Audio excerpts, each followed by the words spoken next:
آج اسپیکر قومی اسمبلی ایاز صادق نے ایک اہم انکشاف کیا ہے۔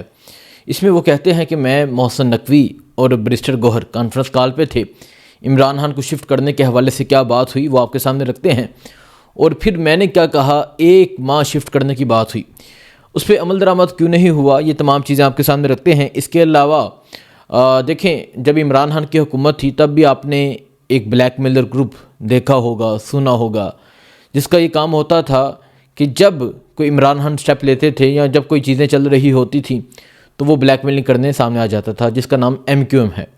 تو ابھی دوبارہ سے جو MQM ہے وہ پریس کانفرنس کر رہی ہے، اور پریس کانفرنس میں جو باتیں ہیں وہ بڑی سننے والی ہیں۔ وہ باتیں کرتے ہیں کہ 180 سیٹوں والا وزیر اعظم ہے، حالانکہ گنتی ان کی غلط ہو گئی ہے، انہوں نے کہا 80 سیٹوں والا جو ہے 180 سیٹوں والا جیل میں ہے، اور 80 سیٹوں والا جو ہے وہ وزیر اعظم ہے۔ اس کے علاوہ آج اس پہ بات کریں گے کہ یہ پریس کانفرنس کیوں کی گئی، کیا ہو سکتا ہے، اور یہ بلیک میلنگ دوبارہ سے کیوں شروع ہوئی ہے۔ اس کے علاوہ فری اینڈ فیئر الیکشن کا مطالبہ کیا گیا ہے، دوبارہ سے آج پریس کانفرنس کی گئی ہے تحریک تحفظ آئین پاکستان کی جانب سے۔ اس پریس کانفرنس میں کیا مطالبات کیے گئے ہیں وہ آپ کے سامنے رکھتے ہیں، اور جو تمام چیزیں چل رہی ہیں، 2 جگہ جو ہے وہ دھرنا جاری ہے، ایک خوشحال گڑھ ہے، ایک سوابی ہے، سحری بھی وہاں ہوتی ہے، افطاری بھی وہاں ہوتی ہے، تمام پہلو جو ہیں وہ آپ کے سامنے رکھتے ہیں۔ اور آئندہ منگل ہے، اور منگل کے روز بھی اطلاعات یہ ہیں کہ اگر ملاقات کی اجازت نہ دی گئی تو افطاری جو ہے وہ اڈیالہ جیل کے باہر ہی علی ماہان لوگ کریں گے، کارکنان بھی ساتھ کریں گے۔ کیا صورتحال ہوتی ہے، کتنی سختی ہوتی ہے، آپ کو اپڈیٹ کرتے رہیں گے۔ پہلے میں بات کرتا ہوں عمران خان کی۔ دیکھیں، اس ٹائم 3 چیزوں پہ سب کو بات کرنی چاہیے۔ ایک، اس ملک کی مہنگائی، جو سب سے بڑھ کے بات کرنی چاہیے وہ کرنی چاہیے عمران خان کی صحت کے حوالے سے۔ عمران خان نے جو آخری پیغام جو بھیجا، اور وہ آخری پیغام آیا بشرا بی بی کی فیملی کے ذریعے، اس پیغام میں عمران خان نے کہا کہ میری آنکھ ٹھیک نہیں ہے، لیکن ہم باہر دیکھ رہے ہیں کہ باہر اب تمام چیزیں جو ہیں وہ معمول پہ آ چکی ہیں، اور پارلیمنٹیرین کہاں پر ہیں، یقیناً حلقوں میں ہوں گے، افطاریاں چل رہی ہوں گی، یہ تمام مصروفیات ہوں گی، کبھی کسی کا انویٹیشن ہوگا، کبھی کسی کا ہوگا۔ پارلیمنٹ لاجز میں کم ہی پارلیمنٹیرین رہ گئے ہیں، تو وہ حلقوں میں چلے گئے ہیں۔ عمران خان جیل میں قید ہے، اب حلقوں میں تو چلے گئے ہیں، حلقوں میں کیا موبلائزیشن کر رہے ہیں، یہ سوال کرنا چاہیے، یا افطاریاں کر رہے ہیں؟ 2 چیزیں ہیں نا، یا تو آپ حلقوں میں گئے ہیں، حلقوں میں موبلائزیشن کر رہے ہیں، لوگوں کو پیغام دے رہے ہیں، لوگوں کو بتا رہے ہیں کہ عمران خان کی صحت کیسی ہے، عمران خان کی آنکھ کا کیا حال ہے، لوگوں کو بتا رہے ہیں کہ عمران خان کو اتنے دن ہو گئے ہیں قید میں، اب عمران خان کی رہائی کے لیے کیا کردار ادا کرنا ہے، کیا یہ چل رہا ہے، یا پھر حلقوں میں جا کے افطاریاں کر رہے ہیں، یہ چل رہا ہے؟ آپ کسی بھی MNA، میں یہ بات یقیناً پارلیمنٹیرین کو چبھے گی، لیکن میں کہتا ہوں کہ آپ کسی بھی پارلیمنٹیرین جو ہیں، چاہے وہ صوبائی کے ہیں چاہے وہ قومی کے ہیں، آپ ان کے پیج اٹھا کے دیکھیں، آپ ان کی وال دیکھیں، چیک کریں کہ یہ کیا کر رہے ہیں، اور پھر ان سے سوال کریں، اسی طرح سوال کریں جس طرح ایک جنوبی پنجاب کے ایک دلیر نوجوان نے سامنے کھڑے ہو کر کیا تھا، چاہے بعد میں اسے جیل میں ڈال دیا، لیکن اس نے بتایا کہ سوال اس طرح کیا جاتا ہے۔ تو آپ اپنے MNAs پہ آپ دیکھیں بھی، سوال بھی کریں۔ میں بتا رہا تھا کہ MNAs جو ہیں وہ چلے گئے ہیں، عمران خان جیل میں قید ہیں، جیل میں عمران خان نے کہا تھا ان کی آنکھ خراب ہے۔ اب یہ جو آنکھ خراب ہے، اس کے بعد کوئی پیغام سامنے نہیں آیا، کیا آنکھ میں بہتری ہوئی یا مزید خرابی ہوئی، کیا ہوا کیا نہیں ہوا؟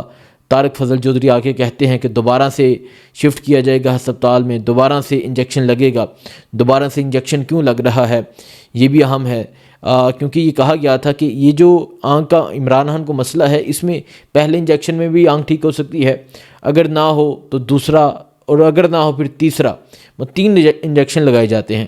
تو ابھی پہلا تو لگ گیا جو پیمز ہسپتال میں جا کر لگایا گیا، اب جو دوسرا انجیکشن ہے وہ کہتے ہیں کہ 15 تاریخ کو جو ہے وہ 25 کو وہ دوسرا انجیکشن لگائیں گے، اور 25 کو دوبارہ عمران خان کو ہسپتال شفٹ کیا جائے گا۔ یہ میں نہیں بلکہ یہ نون لیگ کے وزراء یہ کہہ رہے ہیں۔ تو اس سے ثابت ہوتا ہے کہ عمران خان کی جو آنکھ ہے وہ ابھی ٹھیک نہیں ہوئی۔ تو آنکھ کا مسئلہ ہے، اور یہ ایک حساس مسئلہ ہے۔ اس مسئلے کو لے کے آج ایاز صادق جو اسپیکر ہیں قومی اسمبلی کے، ان کی اسٹیٹمنٹ سامنے آئی ہے۔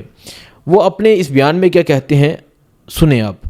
وہ کہتے ہیں کہ میں جب ملک سے باہر تھا تو محسن نقوی کا مجھے فون آیا، محسن نقوی وزیر داخلہ جو ہیں ان کا فون آیا اور وہ یہ کہتے ہیں عمران خان کی صحت کے حوالے سے بات ہوئی تو بیرسٹر گوہر کو پھر میں نے پیغام بھیجا کہ آپ مرضی کے جو ڈاکٹرز ہیں ٹھیک ہے ان کے نام دیں اور فیملی کے نام دیں جنہوں نے جانا ہے عمران خان کے ساتھ اٹینڈنٹ.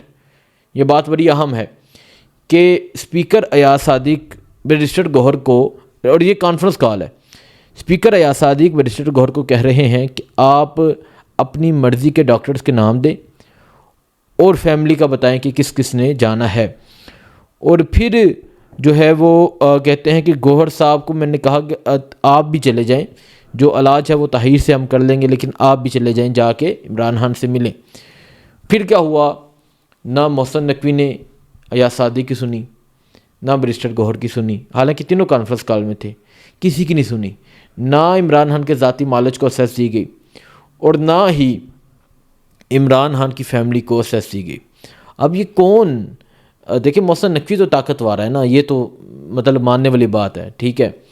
اب دیکھیں طاقت کا اندازہ لگائیں کہ وہ اسپیکر کی بات نہیں مان رہا, وہ ایک سینیٹر ہے اور وہ اسپیکر کی بات نہیں مان رہا ٹھیک ہے. اسپیکر صاحب کہہ رہے ہیں کہ آپ بھیجیں جی, آپ فیملی کے بھی نام بھیج دیں, آپ جو ہے وہ اپنی مرضی کے ڈاکٹرز کے نام بھی بھیج دیں اور عمران خان کو ہاسپٹل شفٹ کیا جائے گا. نہیں کیا, انہوں نے ضد پہ آ کے نہیں کیا. سو ابھی دوبارہ یہ شفٹ کرنے کی بات کر رہے ہیں.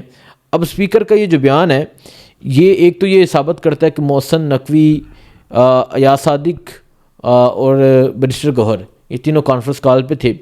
اور پھر جب شفٹنگ کی بات چل رہی تھی کہ عمران خان کو شفٹ کیا جا رہا ہے, شام کو کیا جائے گا, کل کیا جائے گا, اس کی اجازت ہے, اس کی اجازت نہیں ہے, یہ بتایا جائے. یہ اگر ایاز صادق کی بات نہیں مانی گئی, نون لیگ کے وزراء کہتے ہیں کہ ہمارے ہاتھ کھڑے ہیں, ہماری بات نہیں مانی جاتی, تو یہ آ کے بتائیں کہ کون یہ فیصلے کر رہا ہے, کس کے ہاتھ میں یہ فیصلے ہیں, اور ساری قوم کے سامنے یہ باتیں رکھی جائیں. اور اسپیشلی بیرسٹر گوہر کو چاہیے یہ باتیں آگے ساری قوم کے سامنے رکھیں اور بتائیں قوم کو کہ جب کال ہوئی تھی تو یہ باتیں ڈسکس ہوئی تھی, انہوں نے ہمیں یہ یقین دہانی کروائی تھی, یہ ہمیں کہا تھا اور ہماری یہ بات نہیں مانی گئی. اس کے علاوہ جو اس میں اہم بات ہے اس تمام سٹیٹمنٹ میں وہ یہ ہے کہ ایاز صادق کہتے ہیں کہ میں نے کہا کہ اگر ممکن ہے تو آپ 1 ماہ کے لیے عمران خان کو ہاسپٹل شفٹ کر دیں, 1 ماہ کے لیے, اور اگر اتنا ایشو نہیں ہے تو پھر قانون کے مطابق فیصلہ کیا جائے. اب 1 ماہ کے لیے کہا گیا تھا کہ شفٹ کیا جائے. پھر بہت سے تحریک انصاف میں سے ہی بہت سے لوگ آ گئے جنہوں نے سازشیں شروع کر دیں اور عمران خان کو ہاسپٹل شفٹ نہیں کیا گیا. یہ تو ہو گیا عمران خان کی ہاسپٹل شفٹنگ کے حوالے سے. اور باقی آپ کو پتہ ہے کہ رمضان کا مہینہ ہے, روزے چل رہے ہیں. تحریک تفضیح آئین پاکستان کی جانب سے پریس کانفرنس کی گئی ہے کہ وہ فری اینڈ فیئر الیکشن چاہتے ہیں, سیاسی قیدیوں کو رہا کیا جائے اور عمران خان کا جو ہے علاج وہ شفا انٹرنیشنل ہاسپٹل میں کیا جائے, عمران خان کی آنکھ کا علاج ہو, اور عمران خان کی رہائی کا مطالبہ بھی کیا جاتا ہے. کل میں نے آپ کو بتایا کہ بڑے دلیر لوگ ہیں گجرانوالا کے, یہاں ڈیالہ سے گرفتار ہوئے, خواتین ہیں ٹھیک ہے, عمر سرفراز چیمہ جیسے لوگ ہیں جو آج بھی میرے حال سے 3را رمضان جو ہے وہ جیلوں میں گزار رہے ہیں. اور یہ بات افسوس کے قابل ہے کہ نہ قانون ہے, نہ آئین ہے, نہ عدالت ہے, نہ انصاف ہے, نہ جج ہے, نہ عدل ہے, کچھ بھی باقی نہیں رہا.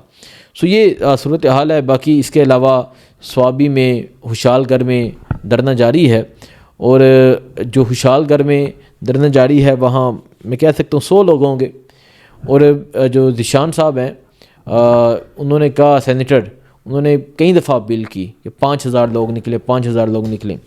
دیکھیں ایک طرف تو ہم قیادت جو ہے یہ بات اب سمجھنی ہے, ایک طرف ہم قیادت کو ٹارگٹ کرتے ہیں, کال دے دیں ٹھیک ہے, کال دیں نکلیں جی.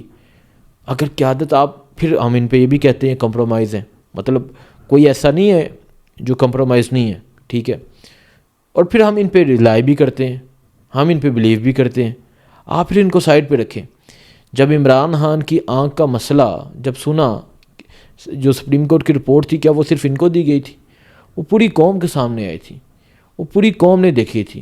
تو جب آپ نے یہ سنا کہ جو مسئلہ ہے وہ اس حد تک آ چکا ہے, تو بجائے اس کے کہ آپ ان کا انتظار کریں, آپ اس طرح کیوں نہیں نکلتے جس طرح 9 اپریل کی رات کو نکلے تھے, بغیر کسی کال کے نکلے تھے, ہر شہر میں نکلے تھے. اب اگر سوابی کی بات کروں تو سوابی میں میکسیمم کتنے لوگ ہوں گے؟ 2000 لوگ ہوں گے. کشال گڑھ کی بات کروں وہاں کتنے ہوں گے؟ 1000 لوگ ہوں گے. اب سوابی کی آبادی لاکھوں میں ہے. تو فیصلہ خود بھی قوم کو کرنا ہوگا، اور جب قوم نے فیصلہ خود کر لیا پھر آپ دیکھیے گا کہ آپ جیت جائیں گے اور یہ تمام طاقت ہار جائے گی. دعاؤں میں یاد رکھیں. اللہ حافظ.